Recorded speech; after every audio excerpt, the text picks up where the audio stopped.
भाजपा जो नारा देती है सबका साथ सबका विकास, इस पे विश्वास नहीं, ये तो सिर्फ पेपर्स में है, मीडिया में है, सोशल मीडिया में है। से क्या भूमिका रहेगी 2024 में पसमानदा मुसलमानों की? पसमानदा मुसलमानों की माननीय राष्ट्रीय अध्यक्ष जी के द्वारा जो पसमानदा मुस्लिम समाज के राष्ट्रीय अध्यक्ष जी हैं, जो उनके निर्देश होंगे वही पूरी भूमिका होगी। पसमानदा समाज के लोगों की कुछ थोड़ी सी एक शिकायत भी थी कि हम पसमानदा लोगों को संगठन में भागीदारी समुचित नहीं है। उन्होंने आज वायदा किया कि हम पसमानदा मुस्लिम समाज की भागीदारी को उनके आबादी के अनुरूप हम बढ़ाएंगे। तो भाजपा सरकार जो है, ये इसका जो मुद्दा है वो सिर्फ डिवाइड एंड रूल।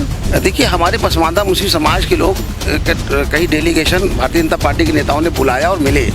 उन्होंने जब पसमानदा मुस्लिम समाज की बात के मांग पत्र रखा तो उनकी हवा निकल गई। नमस्कार, मैं हूँ हयात अब्बास और आप देख रहे हैं 4 PM न्यूज़ नेटवर्क। आज पसमानदा मुसलमानों को एक करने के लिए, एकजुट करने के लिए जिस तरह से समाजवादी पार्टी ने मीटिंग रखी है, यहाँ पर क्या कुछ बात हुई है? पसमानदा मुसलमान की जो अध्यक्ष से बात हुई, इससे क्या कुछ बात हुई?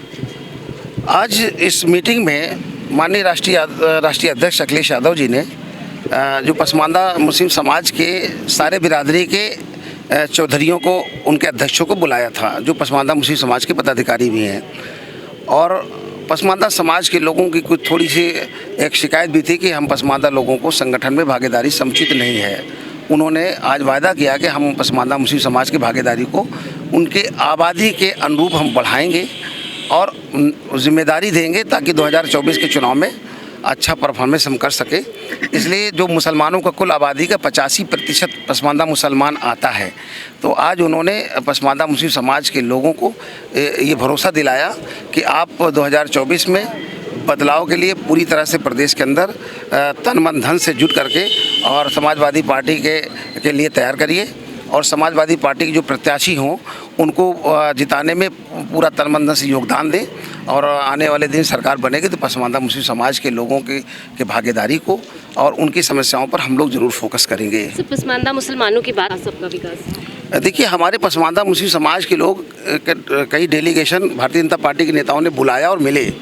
उन्होंने जब पसमानदा मुस्लिम समाज की बात के मांग पत्र रखा तो उनकी हवा निकल गई और वो केवल बातें करना चाहते, जुमलेबाजी करना चाहते। मैंने यही तो कहा, माननीय प्रधानमंत्री जी, आप सच में अगर पसमानदा मुस्लिम समाज के हित की बात करते, आपने चिंता जताई है, 4 मंचों से, आपने बड़े मंचों से कहा है, पसमानदा समाज के बारे में कहा है कि ये देश की मुख्यधारा से अलग थलग है, इसको जोड़ने की ज़रूरत है, वंचित समाज है। जब आप सारी बात जान रहे हो कि पसमानदा मुस्लिम समाज की समस्याएँ बहुत बड़ी है और ये बहुत पिछड़ा हुआ है, तो इसके फलाभिभूति के लिए प्रधानमंत्री को कार्य योजना बना करके, लागू करके और पसमानदा मुस्लिम समाज में एक कैरेक्टर पेश करते कि साहब हम आप पे चिंता जताए और हमने ये कार्य योजना बना करके ये लागू कर दिया, आपके लोगों को ये लाभ मिलने लगा। तब तो पसमानदा मुस्लिम समाज समझता। हमको पहले से मालूम था कि भारतीय जनता पार्टी पसमानदा का नाम लेकर के डिवाइड करना चाहती है, लोगों को गुमराह करना चाहती है और गुमराह करके कुछ % वोट हासिल करना चाहती है। तो उसका डैमेज कंट्रोल है, उस डैमेज कंट्रोल करने के लिए ये कहीं ना कहीं पसमानदा मुस्लिम समाज में गुमराहियत पैदा कर रही। लेकिन हमारे लोग संगठित हैं, समाजवादी पार्टी के लिए प्रति माननीय अखिलेश यादव जी के लिए जान भी देने को तैयार हैं। एक भी पसमानदा मुस्लिम समाज समाजवादी पार्टी का दामन छोड़ने वाला नहीं है और अखिलेश यादव जी के हाथों को मजबूत करने का काम करेगा। हम लोग एक लोकसभा में हम प्रभारी बना करके पसमानदा मुस्लिम समाज उस प्रत्याशी को जिताने का काम करेंगे। से क्या भूमिका रहेगी 2024 में पसमानदा मुसलमानों की? पसमानदा मुसलमानों की माननीय राष्ट्रीय अध्यक्ष जी के द्वारा जो पसमानदा मुस्लिम समाज के राष्ट्रीय अध्यक्ष जी हैं, जो उनके निर्देश होंगे वही पूरी भूमिका होगी। कहते हैं कि मुस्लिम समाज को भी लेके चल रहे भाजपा, जिस तरह से कहती है सबका साथ सबका विकास, इस पे बिलीव करते हैं आप? जी बताइए। भाजपा जो नारा देती है सबका साथ सबका विकास, इस पे विश्वास नहीं, ये तो सिर्फ पेपर्स में है, मीडिया में है, सोशल मीडिया में है और सिर्फ कहने से कि 15 लाख रुपए वो आज तक नहीं आए, 2 करोड़ नौकरियां नहीं आई, बुलेट ट्रेन अभी हवा में टंगी है। आज आम जो जनमानस है, एक आम इंसान तो अपने पेट से लड़ रहा है, उसको 2 वक्त की रोटी नहीं मिल रही है, सड़क पे चलने के लिए उसके पास 20 रुपये टेम्पो के नहीं हैं, तो वो तो भूख से मर रहा है, भी जिद्दोजहद कर रहा है जीवन यापन के लिए, अपने बच्चों का नाम स्कूल से कट रहा है।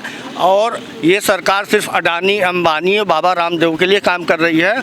आम जनता से इसको कोई सरोकार नहीं नहीं है। आप देखिए इतने बड़े बड़े प्रोजेक्ट्स पूरे भारत में सिर्फ 2 ही 3 लोग हैं जिनको मिलने 90% प्रोजेक्ट्स बड़े बड़े 50,000 करोड़ क्यों, 1 लाख करोड़ क्यों क्या। और इसके अलावा भारत में 1 लाख के जो कंस्ट्रक्शन कॉन्ट्रैक्टर थे वो मर गए हैं। वो आज जो 1 लाख के कॉन्ट्रैक्टर हैं आज वो भीख मांग रहे हैं। वो उनके पास बहुत सारे कर्मचारी थे, आज वो अनएम्प्लॉयड हो गए हैं, उनके बच्चे, उनकी EMI चल रही है।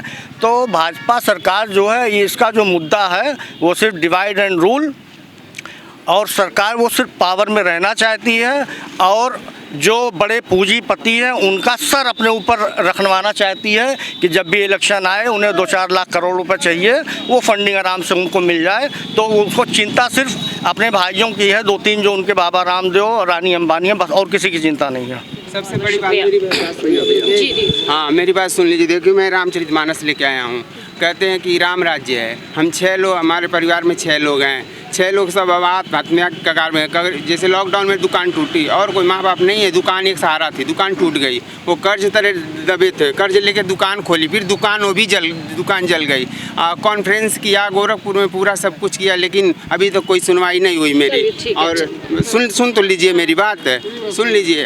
क्या न कहते हैं राम राज्य है, राम राज्य में ये बस कि मैं किडनी बेच रहा हूँ, किडनी बेचने के सहारा मेरा कोई रास्ता नहीं, या तो मैं आत्महत्या कर लूँगा। मैं लिख के लाया हूँ, आप देख लीजिए कि आप मुख्यमंत्री आवास पे जाएं, वहाँ आपकी बात ना सुनी जाए, तब आप हमारे पास आएं, ठीक है? मुख्यमंत्री पे गए थे आवास पर, नहीं मेरी बात सुनी गई। ठीक है, मेरा कॉन्फ्रेंस वाला भी है। तो जिस तरह पसमानदा मुसलमानों के यहाँ पे मीटिंग हुई और साफ तौर पे पसमानदा मुसलमानों का कहना है कि भाजपा सरकार के साथ बिल्कुल नहीं जा रहे हैं, कोई वोट बैंक उनका सपा समाजवादी पार्टी से अलग नहीं जा रहा है और सब मिलकर 2024 में समाजवादी पार्टी के साथ खड़े हुए हैं। और आज इसी को लेकर बैठक थी और अखिलेश यादव की तरफ से ये भी कहा गया है कि इनको पसमानदा मुसलमानों को जो भी उनका हक चाहिए वो भी दिया जाएगा और इस पर भी जल्द विचार किया जाएगा। कैमरा पर्सन सत्यनारायण के साथ मैं है अब्बास, 4 PM न्यूज़ नेटवर्क।